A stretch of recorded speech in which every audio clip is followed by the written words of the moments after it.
Is Lee Strobel's tale of conversion from atheism to evangelical Christianity actually legitimate? We've all heard of his book, A Case for Christ, written in 1998. But was this really an objective investigation? Stay tuned and I'll tell you why there actually is a case for believing that Lee Strobel wasn't an atheist at all while he was conducting these investigations.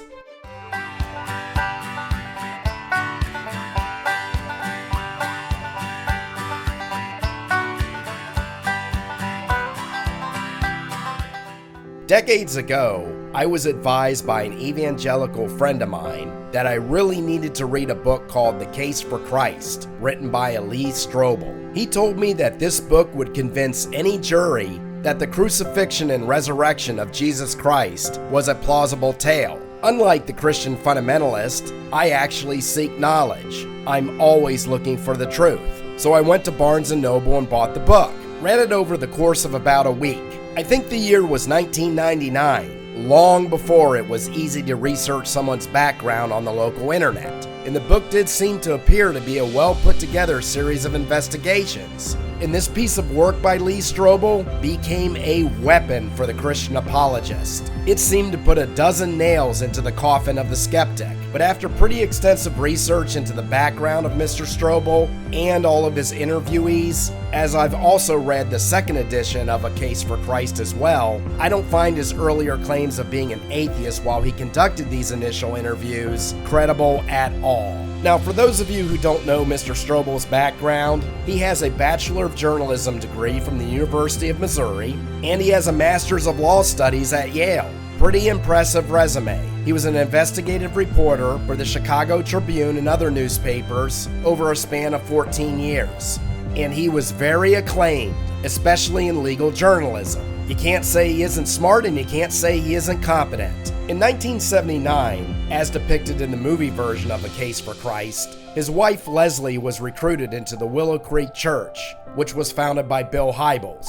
And as the story goes, Lee was not initially impressed with his wife's decision to become an evangelist. And the Willow Creek Church is evangelist. So to dissuade her from her new passion, and to prove her wrong, he set out on a series of investigative interviews with the top theologians he could find. He states that he went in fully expecting to debunk these people and astoundingly converted after being convinced that their testimony gave evidence for the resurrection of Jesus Christ. He also converted to Christianity in 1981 at the Willow Creek Church, and 17 years later, he supposedly recounted the tale in his publication of the book, A Case for Christ. And this has become popular with the Christian apologists because it's not just another apologist preaching. Oh no.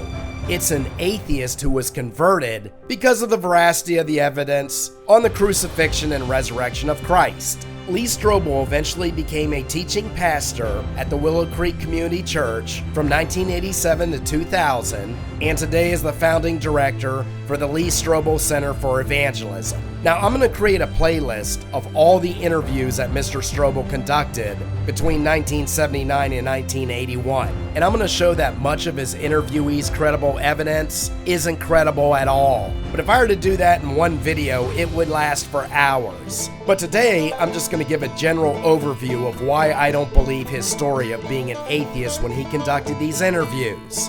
And I do not believe he was an atheist. And as I go into specifics in future videos with each interview, you're going to see why. You see, I think when Lee published the book, he didn't count on the internet becoming so developed that we could really research his conclusions. And that includes researching the background of every single interviewee that he conducted. But the first reason I'm suspicious of the story is simply because he's an evangelist. I'm sorry, but how many times do evangelists lie to propagate their version of the truth? How many times do they ignore evidence that's right in front of them because it doesn't fit their worldview? How many times do they take a fraction of the truth and try to use it and manipulate it to prove the whole? An evangelist believes in Adam and Eve. They believe that the first people lived to be 1,000 years old, that the only way we could procreate was through incest after Adam and Eve and Noah's family, and they believe a great flood covered the earth, even though every single genre of science has repeatedly and conclusively proven them wrong. I'm sorry, but you cannot trust anything that an evangelist apologist has to say, and they have earned that mistrust. And the second reason I find Lee Strobel suspect is the reason I find every major figure from a megachurch suspect. Because Bill Hybels' Willow Creek Community Church, it grew into that megachurch. And it's made him a multi-millionaire, in which Lee Strobel followed his lead and became the same. Bill Hybels also published many books, going back to the early 90s. And as his megachurch grew, Lee Strobel advanced up the ranks, being that teaching pastor from 1987 to 2000. And now in 1998, he was in perfect position to launch this book, A Case for Christ, because he had close contact with Bill Hybels. If Lee was so inspired, why didn't he write the book right after his conversion in 1981? Now, this is just my opinion. There's no concrete proof of this. It's not a slam dunk on Lee Strobel, but it certainly seems like in 1998, he decided to use his position in a megachurch as a pastor to make money. And he made a lot of money with that book and subsequent books later. But the third reason that I don't think he was an atheist when he was conducting these interviews back in 1980 is because the vast majority of his interviewees were evangelists. In the second edition, there's 14 interviews.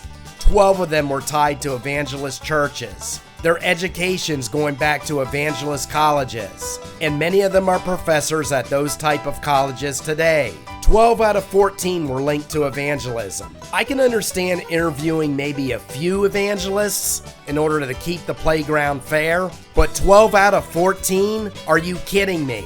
These are the people that think the entire world was flooded by God and that Noah lived hundreds and hundreds of years. How do you think, Lee, that these people are unbiased scholars? And if you read his book, which I have, first and second edition, you can see he doesn't really ask them the tough questions. He doesn't have an even panel of non-evangelists to even critique their so-called evidence on the life of Christ. Basically, the evangelist interviewee tells him something, then Lee comes up with a few vague questions to ponder about, and then states that he's starting to see the light of their truth.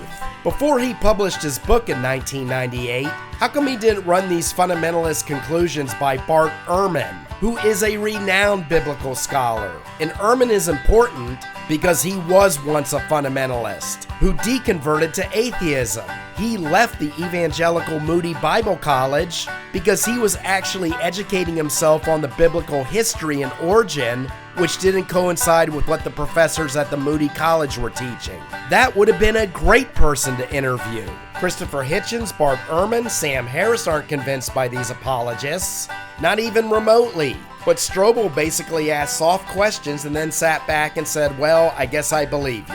So no, I don't believe that Lee Strobel was an atheist when he conducted these interviews over 4 decades ago. I believe that he's used this ruse to make himself a lot of money, which he has. And you'll see what I'm saying when I take apart these interviews conducted 40-some years ago.